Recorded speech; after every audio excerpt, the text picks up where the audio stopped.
Olá, subestimistas reincidentes de terror. Olá, subestimistas reincidentas de terror. Eu sou Otávio Gá, este é o Super 8 e... Vocês pediram, eu ouvi, o Telecine curtiu a ideia e resolveu voltar a fechar com o nosso canalzinho para eu destacar mais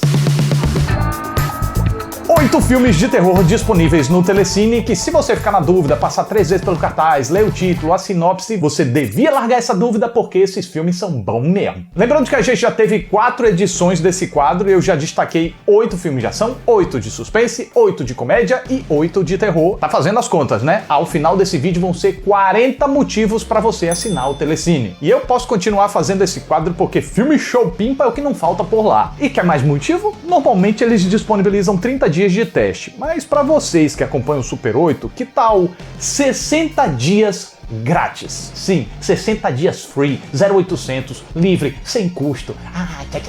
Pra você degustar do que quiser e puder desse catalogão com mais de 2.000 filmes de todos os gêneros de vários países de vários anos. Para garantir os seus 60 dias, é só fazer o cadastro a partir desse link que tá aqui embaixo na descrição. E depois, com esses meus guias, é só sentar e assistir o máximo que puder. Não tem mais motivo para você perder tempo procurando. Além de que o streaming é bem organizadinho, tem a função de minha lista para adicionar o que você quer ver, tem a aba de lançamentos com os filmes mais recentes que estrearam por lá, tem divisão por franquias, gêneros, listas. Só vou passar um bizu aqui porque eu acho que tá faltando a lista do Super 8 por lá. Diz que sim, não sei, chamar diz que sim. Olha que coisa linda seria chegar lá no Telecine, entrar em Cinelist e clicar na nossa lista com todos os filmes recomendados aqui nos vídeos. E o bacana é que, como sempre entram novos filmes no catálogo, vai ter sempre filme novo pra gente alimentar essa lista. Bom, mas enquanto isso não acontece, pega papel e caneta e anota aí os 8 filmes hoje disponíveis no Telecine pra deixar as suas carças mais pesadas. Eu separei apenas filmes de 2010 pra cá, beleza? Então, vamos lá. E a nossa lista começa com Predadores Assassinos, uma produção que custou 13 milhões de dólares e faturou 91 milhões pelo mundo. Um bom lucro, mas muita gente ainda não conhece, então vale aquele memorol. Durante um temporal da gota, uma moissola vai buscar seu pai antes que um furacão atinja a cidade. Mas quando ela encontra o dito cujo, fica presa com ele no porão que está sendo alagado aos poucos. E sabe em que região fica essa casa? Na Flórida. E sabe o que é que tem na Flórida? Aligatores. Babando de fome. Nem sempre bichos assassinos rendem boas opções de entretenimento. Então foi com muita satisfaction que eu me deparei com esse exemplar aqui, que é muito competente ao contornar a limitação espacial imposta pela premissa, gerando assim uma experiência que envolve a gente numa tensão da bichoca. Ponto positivo também para uma certa preocupação com a verossimilhança que aproveita um desastre natural comum na região com bichos assassinos presentes na fauna local. Ok, o filme dá aquela exagerada padrão na implacabilidade, insistência e sadismo quase humano dos bichos, mas eu creio que isso passa de boas. Até porque não tem ninguém esperando um documentário aqui, né? E a dupla principal faz com que a gente compre demais a preocupação de um pelo outro e se importe com o destino deles. Mas o grande destaque mesmo é a enorme habilidade do diretor em construir um ambiente claustrofóbico na casa onde a dupla fica confinada, aproveitando cada centimetrinho do cenário para extrapolar na tensão de estar preso num local cada vez mais favorável aos vilões. Predadores Assassinos ainda tem uma boa dose de sustos para quem gosta de quicar na cadeira, usos provocativos de sombras para sugerir a presença dos bichos aqui ou ali e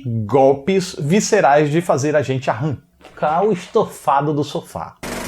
Quem também vai dar as caras por aqui é o cineasta dos altos e baixos M. Night Shyamalan, com seu A Visita, que marcou seu retorno ao êxito depois de uma sequência de deslizes. Com um custo de solamente 5 milhões de dólares, o filme garantiu 98 milhões mundialmente e fez o diretor/roteirista tirar o gosto amargo da boca. A trama: 2 irmãos vão fazer uma visita aos avós que vivem numa fazenda distante, mas logo percebem algo estranho com os véinhos. E de estranho vai ficando cada vez mais perturbador.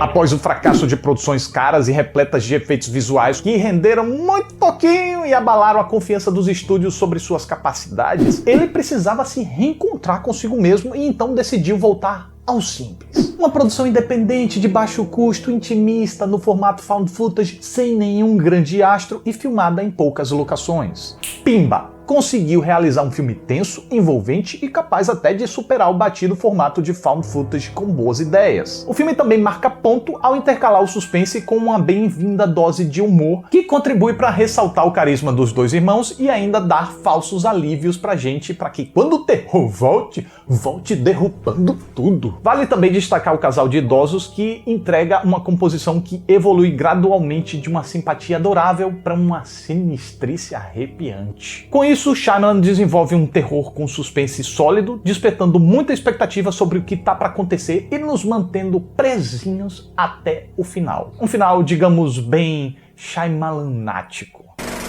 E agora é a vez de Doce Vingança, remake do cult setentista A Vingança de Jennifer. Uma jovem escritora decide passar um tempo isolada numa cabana com o objetivo de escrever seu novo livro. No entanto, ela acaba sendo atacada por uma gangue que a violenta e a tortura de forma bárbara, deixando a moça à beira da morte. Felizmente, ela sobrevive e passa a se dedicar a uma dolorosa vingança a todos os malditos que fizeram mal a ela.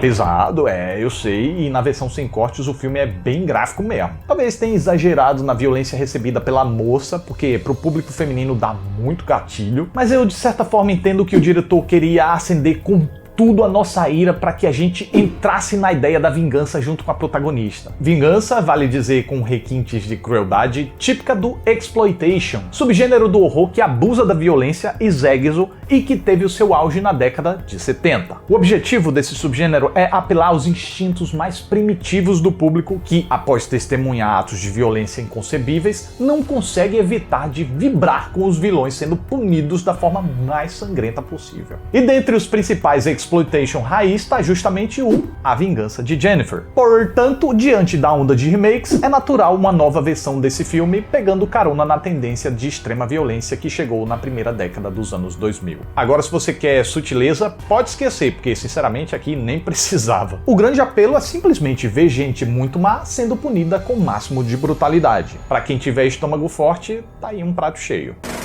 E de um terror extremamente físico, vamos dar uma aliviada com um psicológico? Quer dizer, aliviada. O Farol, mais recente trabalho do diretor Robert Eggers, do cultuado A Bruxa, é uma pequena produção de 4 milhões de dólares que, embora tenha faturado só 18 milhões nas bilhetérias mundiais, conquistou o respeito da crítica, além de ser lembrado em prestigiados festivais e premiações. A trama se passa numa ilha remota da Nova Inglaterra no final do século XIX, onde dois faroleiros isolados tentam manter a sanidade enquanto estranhos fenômenos acontecem.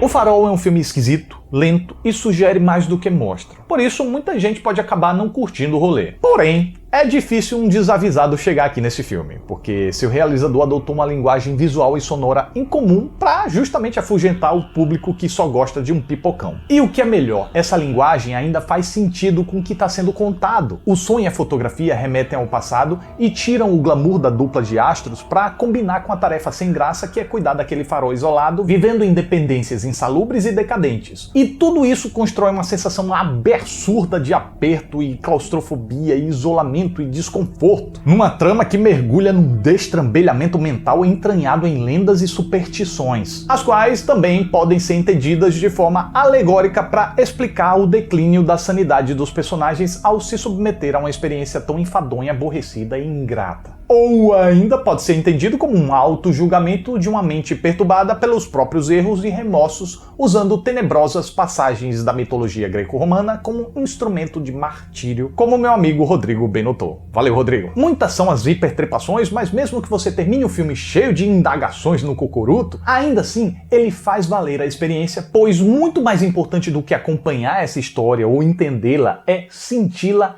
instintivamente. E o próximo filme é Corrente do Mal, uma produção independentíssima de apenas 2 milhões de dólares, escrita e dirigida por David Robert Mitchell e que faturou 21 milhões de dólares pelo mundo. Em comparação ao investimento, show, mas também não foi tanta gente que viu esse filme, que conta o seguinte. Após uma relação furunfunfal, uma jovem descobre que está contaminada com uma maldição de uma força maligna que persegue e tenta eliminá-la todo custo. A única forma de sobreviver é passando a maldição pra frente. Como? Furunfunfando.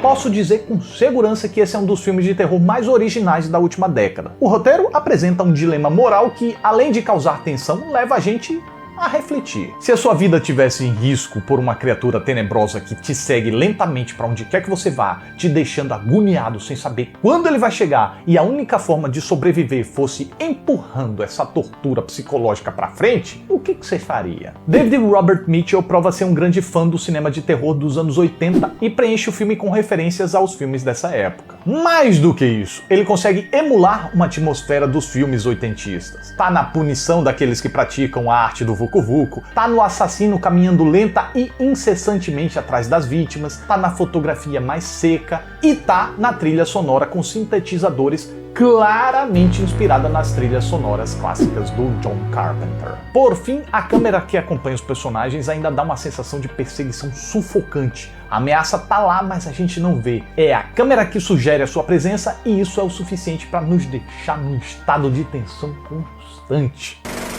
Agora é a vez de falar de Cine Pesadelo, uma antologia de terror que reúne 5 curtas realizados por diferentes diretores e interligados por uma sexta história que se passa num cinema assombrado onde um projecionista sombrio exibe pequenas histórias que revelam os medos e segredos daqueles que a assistem.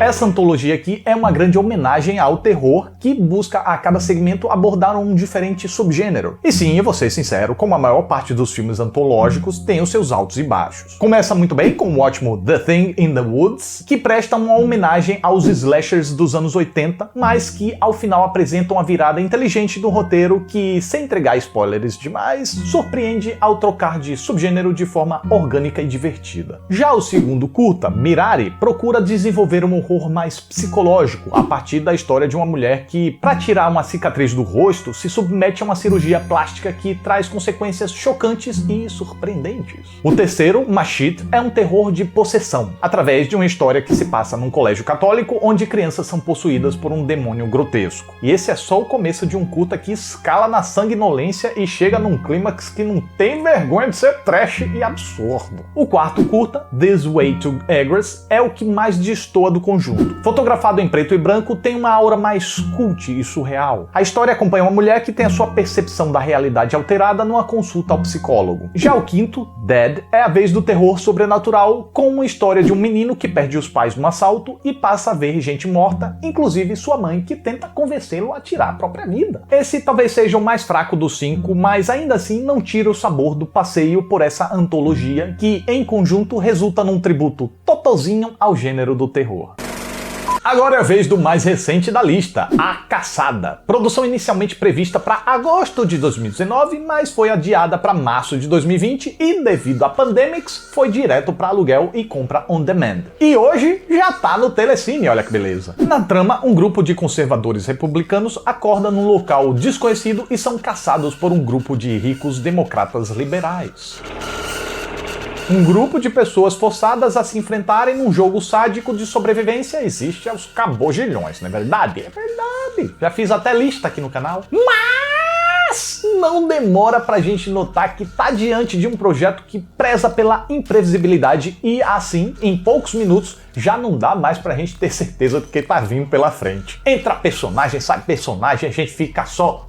O roteiro brinca e sapateia com as expectativas do público, ao mesmo tempo que abraça um tom satírico de ação e violência gráfica. Uma sátira que tem como alvo principal a polarização política do Estados Unidos. Mas se por um lado essa discussão é mais boba e rasa do que piscina Tony, por outro, a caricatura serve muito bem para preservar esse cosmos de sátira que pede para não ser levado a sério o tempo todo. No elenco, quem se destaca é Betty Gilpin, demonstrando uma ótima presença de cena na pele de uma ex-militar forte e durona e detentora de um deboche irritantemente cativante. Controverso? Pois é. Polêmicas bobocas à parte, vale a pena sim se divertir com a ação, o suspense e as surpresas de A Caçada. E pra fechar a lista tem o meu querido A Entidade, que eu tento emplacar aqui nas enquetes, ele chega perto, mas nunca é escolhido. Esse terror sobrenatural custou apenas 3 milhãozinhos de dólar, faturou 82 milhões, mas podia ter sido muito mais. Na trama, um escritor se muda com a família para uma nova residência e encontra rolos de filmes antigos contendo imagens horripileudes de crimes violentos. Intrigado, quem não ficaria, ele decide investigar sem saber que, com isso, ele e sua família poderiam se tornar alvos de uma entidade maligna. Pense num filme que entrega todos os clichês do terror sobrenatural, mas ainda assim consegue prender a nossa atenção e apavorar aos cabojilhões. A verdade é que tem 2 filmes em um aqui. Um deles é esse mais do mesmo da família que se muda pra uma casa nova, que guarda um segredo obscuro, que tem uns fantasminhas brega que parecem pra lá e pra cá. Mas o outro é de arrancar os cabelinhos do corpo com essa investigação que move a trama e instiga o suficiente pra nos manter curiosos sobre o que vai acontecer. E, meu irmão, o conteúdo macabro e snuff das filmagens encontradas no sótão dão uma atmosfera muito da bizarra e sinistra, como o título do filme original sugere. O diretor, Scott Derrickson, é muito eficiente ao alimentar essa atmosfera sombria no interior da casa, explorando as sombras e a pouca luz. Como eu falei, tem uma ceninha meio brega aqui ou ali com as crianças barrigudas, mas nada que atrapalhe o fervor dos nossos sentimentos para que, quando a entidade maligna finalmente surja, a gente já tá encolhidinho e se cagante graças ao bom trabalho feito durante a primeira metade do filme. E a essa altura, mesmo quando o filme recorre a sustos fáceis, a gente já tá envolvido o suficiente na história para não se importar com alguns clichêzinhos inofensivos. A Entidade pode não ser um dos filmes de terror mais originais, mas cumpre o que se propõe com muita eficiência. Vai por mim que você vai certinho. E lembrando que todos esses filmes estão hoje no catálogo do Telecine, e essa já é a 5ª lista que eu faço nesse canal sobre filmes subestimados presentes lá no Telecine. Que se você se inscrever a partir desse link que tá aqui embaixo na descrição, você vai garantir 60 dias grátis. 60 dias para você degustar à vontade de todo o catálogo com mais de 2.000 filmes do Telecine. Belezildes ou Yeres? Então é isso, mais um Super 8 tá chegando ao final. Fico muito grato pela atenção de vocês. Muito obrigado, até a próxima e tchau! Deu, né? Mais um videozinho, vamos lá.